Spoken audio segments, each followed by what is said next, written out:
morning, students. In previous lecture, we completed the filling the blanks. Now we are going to start the true or false of this chapter. First true or false is puberty begins when an adolescent reaches reproductive maturity. Puberty begin होती है जब adolescence reaches reproductive maturity. जब adolescent जो है वो पहुंच जाता है reproductive maturity, तब वो कह रहा है कि puberty begin होती है. ऐसा होता है? No, it's a false. puberty का स्टेज तो तभी begin हो जाता है जब adolescence का एज शुरू होता है, राइट और उसका एंड भी तभी होता है जब एडोलसेंस की एज का एंड हो जाता है. एक बच्चा एक चाइल्ड से एडल्ट में चेंज हो जाता है, तभी उसका एंड पुबेरिटी का एंड हो जाता है. पर वो कह रहे हैं बिगेन उसकी जब रिप्रोडक्टिव मैच्योरिटी आ जाती है तब उसकी पुबेरिटी की एज बिगिन होती है. ऐसा होता है? No. So it's a false, right. Now second one is the growth of moustache and beard in boys is a sign of a puberty. बच्चों में मॉस्चेज दाढ़ी मूछें आ जाती है ना, तो बॉयज़ में तो वो कह रहा है कि उनकी जो ग्रोथ है वो साइन होती है पुबेरिटी का. ये तो ट्रू है क्योंकि उनके हार्मोन्स में क्या हो जाता है, चेंज आने शुरू हो जाते हैं. ठीक है, तभी उनकी ग्रोथ हो, तभी उनमें क्या हो जाती है, उनकी बर्ड और मॉस्चैक आना शुरू हो जाता है, ताकि हमें पता चल जाता है कि क्या हो जाता है, इनमें पुबेरिटी की एज शुरू हो गई है और ये किसकी एज के अंडर है, एडोलसेंस की एज के अंडर है, राइट. इससे हमें पता चलता है कि उनकी ग्रोथ, जो बॉयज़ की ग्रोथ उन्हीं शुरू हो रही है. फिर now so it's a true. Now third one is growth is a natural process which begins right from birth. Growth is a natural process which begins right from a birth. जो birth से ही वो क्या हो जाता है, बच्चे की growth एक नेचुरल प्रोसेस है, उसकी बर्थ से ही शुरू हो जाती है. ये तो है ही है ना. उसकी ग्रोथ पहले वो बिल्कुल छोटा था जैसे जब उसका बर्थ हुआ, पर थोड़ा थोड़ा टाइम बाद वो एकदम से उसकी ग्रोथ होनी शुरू हो जाती है. ये तो ट्रू है कि उसकी नेचुरल प्रोसेस है, जब उसका बर्थ होता है तब से उसकी बिगिन शुरू हो जाती है उसकी ग्रोथ की. It's a true, right. Now fourth one is acne and pimples are seen on the face during puberty because of the increased activity of pituitary and adrenal gland. It's a false. क्योंकि वो कह रहे acne और pimples जब face पर आते हैं तो किसकी इंक्रीज़ होते हैं, वो कौन सा ग्लैंड इंक्रीज़ होता है, उसमें ऑयल और स्वेट ग्लैंड की वजह से, राइट. ऑयल ग्लैंड और स्वेट ग्लैंड की वजह से ही उसमें जो पिंपल्स हैं इंक्रीज़ हो जाते हैं उनके फेस पे.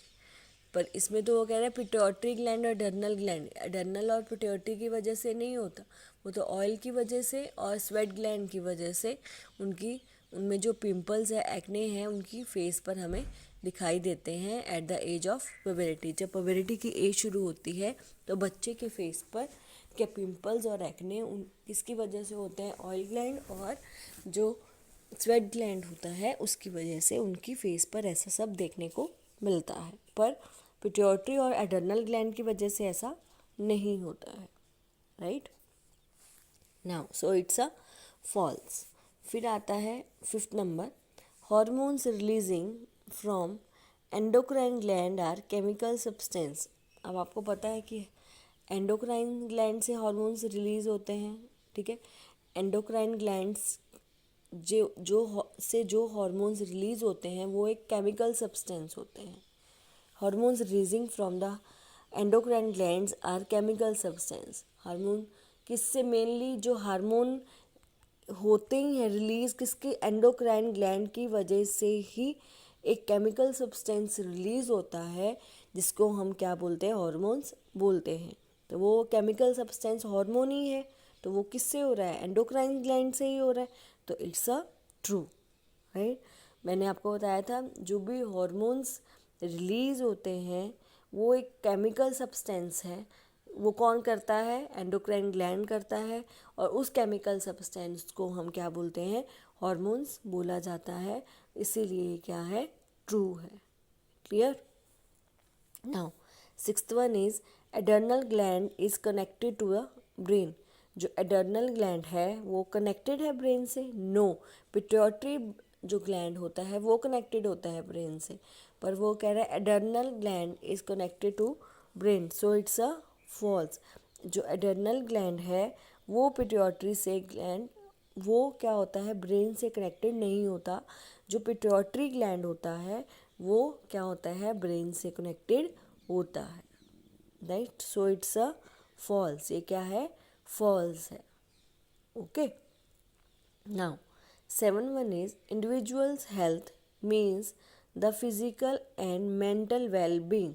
इंडिविजुअल हेल्थ का मीनिंग क्या होता है कि वो फिजिकली और मेंटल अच्छे वेल हैं, सही हैं, स्ट्रॉन्ग हैं, राइट।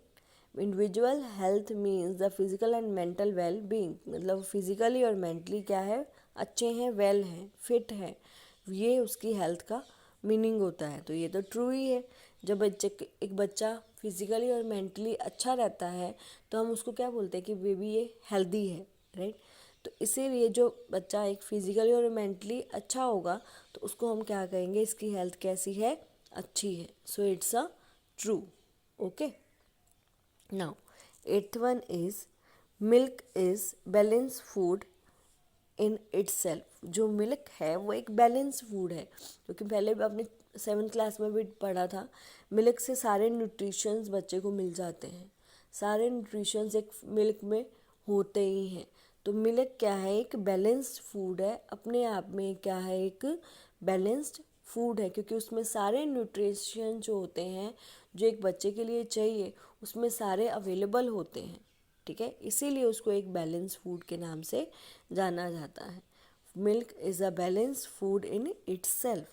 तो एक वो क्या है, एक बैलेंस फूड है। सो it's a true. Okay, so I repeated again this. Puberty begins when an adolescent reaches reproductive maturity. It's a false. The growth of mustache and beard in boys is the beginning of puberty. It's a true. Growth is a natural process which begins right from a birth. It's true. Acne and pimples are seen on the face during puberty because of the increased activity of pituitary and adrenal gland. It's a false. Hormones releasing from endocrine gland are chemical substance. It's a true. Adrenal gland is connected to brain. It's a false. Individual health means the physical and mental well-being. It's a true. Milk is balanced food in itself. It's a true. Clear. यहाँ पे मेरे true और false इस chapter के finished हो गए हैं।